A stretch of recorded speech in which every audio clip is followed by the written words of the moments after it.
नमस्कार, मैं हूं राकेश कुमार और इस वक्त मैं मुजफ्फरपुर ज़िला के कटरा प्रखंड के कटरा पंचायत में है और हमारे साथ में है राजेंद्र राम जी।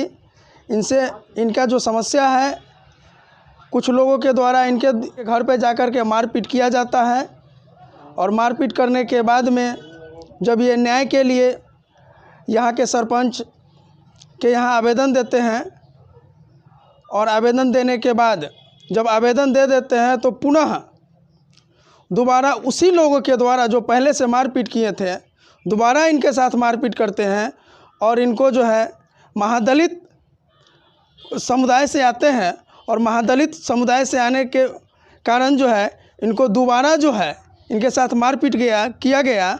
आइए हम इनसे जानेंगे राजेंद्र राम जी से, क्या हुआ राजेंद्र राम जी आपके साथ? शाम को 22 तारीख को शाम में वो लोग पी खा करके आपस में ही लड़ाई कर रहे थे। मेरे पत्नी उस रास्ते से गुजर रहे थे, उनको लठ मार बैठे। वो मेरे लड़कों को आवाज़ मारा, मेरे लड़का गया उसको गिरवान पकड़ा। जो मेरे मम्मी को क्यों मारा, आपस में दारू शराब पीते हो लड़ाई करते हो। तो उसमें मुखिया का लड़का था, एक लोटन सानी का पोता था, 2 नागे ठाकुर का बेटा था। तो बोला जो हमारे आपस में तुम्हारे मतारी जाए, कोई भी जाए, किसी को भी मारेंगे। वो मेरे पत्नी को मारा। फिर मेरे मालूम पड़ा, मैं दौड़ते गया, समझाया, देखे चोट फूला हुआ। हमने पत्नी को लेकर के सरपंच साहब को सामने आ गए। सरपंच साहब को बोले कि हमको थाना में जा करके केस बनवाना है। तो सरपंच साहब बोले थाना जाने की अभी कोई ज़रूरत नहीं है, पहले वो मरीज़ को ले आकर के हॉस्पिटल में दिखाओ। हम उनको बात पर हॉस्पिटल में चले गए। उन लोगों को फिर समझ में आ कि थाना में गया है। फिर मेरे सरपंच साहब मेरे लड़के को, बच्चे को, सबको घर भेज दिया। मेरे बेटी या मेरा लड़का घर पे था। वो चारों लफंगा जाकर के घर पे मेरे बेटा बेटी को बुरी तरह मारे, इतना बेहोश कर दिए। जो 3 रिपोर्ट बना हुआ है, वो लोग रेफ़र कर रहे थे मुजफ्फरपुर। सरपंच साहब डांट डबार करके डॉक्टर साहब को और नर्स को डांट करके दवा सुई करवाए। 2 घंटा वहाँ बैठ के रहे। फिर अपने बच्चों को होश में आने के बाद में घर पे ले गए। फिर हमने सरपंच साहब को बोले, सरपंच साहब हम थाना फौजदारी नहीं जाएंगे, आप जो कहे थे थाना नहीं जाने के लिए आप ही कीजिए। सरपंच साहब ने दिए उनको निर्णय करने के लिए, तो थाना प्रभारी सुन नहीं रहे हैं। और उसको फिर किया कि दूसरा राउंड में बड़ा बाबू का ड्राइवर है, गाड़ी चलाते हैं, वो धनौर का लड़का है, वो दबंग आदमी है। वो जा कर के मेरे लड़के को बुरी तरह मारा।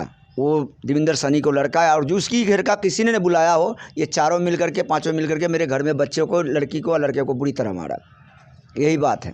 हम फिर धमकी दिया जाता है, जो थाना फौजदारी करोगे, सरपंच के साथ दोगे, चाहे लिखा पढ़ी करवाओगे, थाना में केस बनवाओगे, हम छूट के भी आने में हमको कोई टाइम नहीं लगेगा, तुम्हारे घर में भूजने के लिए कोई टाइम नहीं। मेरे पत्नी को 2 मलाह के सामने में, उन्हीं का फरीकदार है, उनको सामने में कहा गया कि रोड पर चलने लायक नहीं छोड़ेंगे अगर थाना में ज़रा सा भी कोई बात हुआ तो। यही बात है।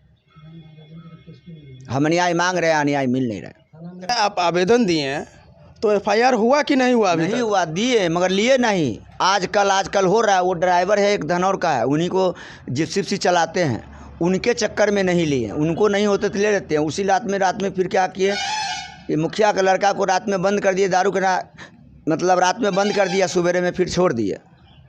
यही बात है। वो और डरा रहे हैं, जो देखा रात में गया सुबह आ गए। ऐसा खेला हो रहा है। हम लोग गरीब आदमी किधर जाएंगे? धमकी दे रहे हैं। आवेदन काहे नहीं रिसीव कर पा रहे हैं? नहीं कर रहे हैं कि वो बड़े अफसर है, हम दलित लोग हैं, इसलिए धमका दबा करके भगा देते हैं। हम लोग डर जाते हैं, घर चले आते हैं। बस यही बात है, और क्या है।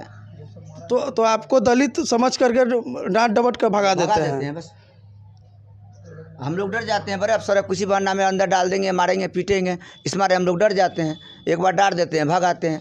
ऐसे भी यहाँ का बहुत डेंजर है वो बड़ा बाबू, दुनिया डरते हैं, तो हम उनके सामने में क्या है। अच्छा, अभी जो लोग मारपीट किए, अभी क्या स्थिति है आपका उसके साथ? बार तो कहता है जो आगे बढ़ाओगे बात तो घर में आकर के गोली मारेंगे। कितना दिन बंद होगा? 1 महीना 2 महीने। जब हम बड़े पद का बेटा, हम लोग दबंग हैं, घर में घुस के मारेंगे। यही बात है। जी हाँ, तो आपने देखा कि ये राजेंद्र राम जी हैं।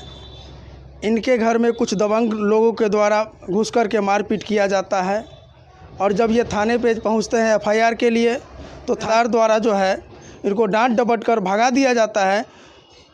इसलिए क्योंकि जो सामने वाले व्यक्ति हैं उनको बचाने के लिए और उस मारपीट करने वाले में इनके साथ जो मारपीट किए उसमें थानेदार का जो है पर्सनल ड्राइवर भी इन्वॉल्व है और सिर्फ ड्राइवर को बचाने के लिए इनको जो है डांट डपट कर भगाया जाता है। और जबकि दूसरे तरफ अन्य लोगों को इसी शराबबंदी के नाम पर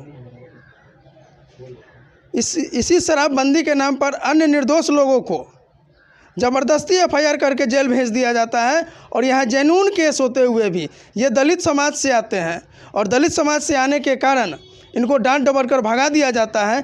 तो हम माननीय डीएम साहब मुजफ्फरपुर से ये सवाल पूछना चाहते हैं कि डीएम साहब, आपके इस प्रशासनिक क्षेत्र में इस तरह का गुंडागर्दी कब तक चलेगा? कब तक एक असहाय लोगों को, दलित लोगों को न्याय के लिए दर दर भटकना पड़ेगा? तो डीएम साहब, आप इस मामले पे जल्द से जल्द कोई कार्रवाई करें और कोई ऐसा नियम बनावे ताकि कोई भी लोग न्याय के लिए आपके थानेदार के यहाँ जब पहुँचते हैं तो उसको डांट डबर के नहीं भगाया जाए। उस मामले की जांच करें। अगर मामला में सत्यता पाई जाती है उसके बाद दोषी लोगों पे कार्रवाई होनी ही चाहिए। धन्यवाद।